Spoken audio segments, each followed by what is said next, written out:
The census numbers are growing for one species, and Hannibal. It's not human, though. Recent statistics show the Indiana bats continue to flock to Hannibal in record numbers. U.S. Fish and Wildlife Service officials visited the mines at the Sodalis Nature Preserve last week to retrieve research equipment used to monitor those Indiana bats. They hibernate at the preserve through the winter months, and the number of bats hibernating in the mines last year increased by 9%, up to more than 220,000 bats. This site is a gem. It's very important for these bats. There's not very many of them.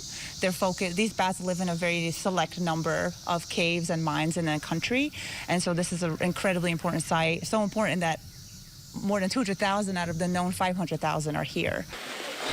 Indiana bats are endangered, and more than a third of them living in the U.S. live in the Sodalis mines.